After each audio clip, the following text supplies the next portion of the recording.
I'm going to finish with a poem. This is really about, it's another form of honesty really. I think you can this could be sort of used for any of the arts, but really, I mean, I'm writing about poetry, so it is poetry. Okay, I'm going to a mic stand.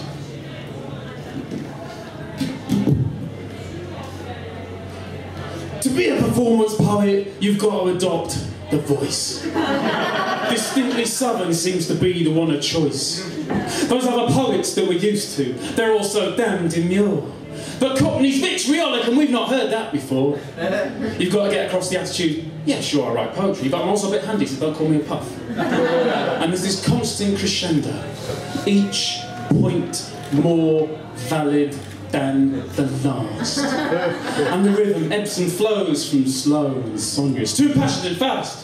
Make damning observations on contemporary life, how everyone is programmed, get a husband, get a wife, get a mortgage, a massive debt that keeps you locked in work, have a baby and watch him grow into another programmed Burke. Let your poem build and build, let your passion fill the room, because now you could be saying any shit at all and these fuckers that think it's cool.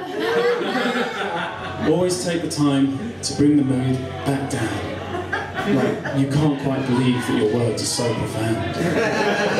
It's time to show the audience your sensitive side now. Make an emotional confession about how all you ever wanted to do was to make your father proud, and that you once felt close to him, and you long for that again. Then, straight in with another change of mood. By now, your listeners will be with you on the ride. Who is this rough and ready poet who's so sensitive inside? And so you show your education, reference Bergson, Bachman, Bacon, prove your lexical dexterity with venerable words. Ooze out all the meaning in onomatopoeic verse. Your favourite poet is Linton Kwesi Johnson, your best friends with John Cooper Clarke. Your poems are humorous and light, but your persona is seriously dark. You're a rock star, you're a hero, you're a poet, but you're also cool. Language is your plaything because you don't observe the rules. Collaborate with rappers if you want to mix things up. That shit's fresh and not proof that you really give a fuck about being so precious in everything we say. Editing's pointless, man. I wrote this in a day, and now your poetry is flowing. You found the key, undid the lock, and then suddenly you stop. And bask in that gap before the applause where you can hear a pin drop. You're a performance poet for a modern age. Your poems aren't stuck in books, they're spilling out onto the stage. It's just a pity that already this performance style is aged. This Mockney accent is so hackneyed, it's lost all its appeal. For a couple of poets it's okay, but for the other 50 it's not real. Time for a change. Time to be yourself. Stop impersonating someone else who's impersonating again. They're probably impersonating you. Where's that going to end? To be a performance poet, you've got to adopt the voice. But is using someone else is what you want to do? I'll leave that choice with you.